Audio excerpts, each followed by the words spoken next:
ഈശോയോടുള്ള സ്നേഹത്തെ പ്രതി നാടും വീടും ഉപേക്ഷിച്ച് ആസാമിലെ കാസിഭാരി എന്ന ഗ്രാമത്തിലേക്ക് കടന്നു ചെല്ലുമ്പോൾ സിസ്റ്റർ ലിസിയുടെയും സിസ്റ്റർ നിർമ്മലയുടെയും ഹൃദയം ഏലീശ പുണ്യവതിയെ ശുശ്രൂഷിക്കാൻ തിടുക്കത്തിൽ യാത്ര ചെയ്ത പരിശുദ്ധ അമ്മയുടേതെന്ന പോലെ തുടിക്കുകയാണ്.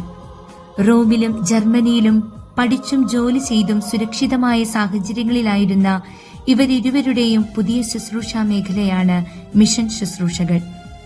പരാതികളും പരിഭവങ്ങളുമില്ലാതെ ആവശ്യക്കാരുടെ അടുക്കലേക്ക് ദൂരം പരിഗണിക്കാതെ ഓടിയെത്തുമ്പോൾ ക്രിസ്തുദാസി സമൂഹത്തിന്റെ പാവനമായ കാര്യസം അതിന്റെ പൂർണ്ണതയിൽ ഇവർ ജീവിക്കുകയാണ്.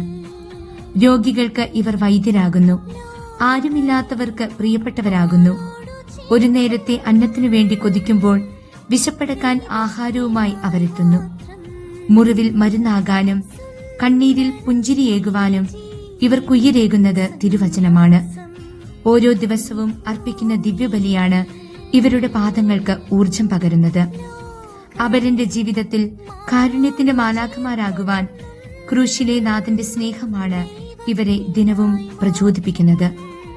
കണ്ടുമുട്ടുന്നവരിൽ ക്രിസ്തുവിനെ കണ്ട് അവരുടെ ജീവിതത്തിൽ ക്രിസ്തു സ്നേഹത്തിന് സാക്ഷ്യം നൽകുമ്പോൾ പരിശുദ്ധ അമ്മയുടെ മനോഭാവത്തോടെ ഇവരും ലോകത്തോട് വിളിച്ചു പറയുന്നു, ഇതാ ഞാൻ കർത്താവിന്റെ ദാസി.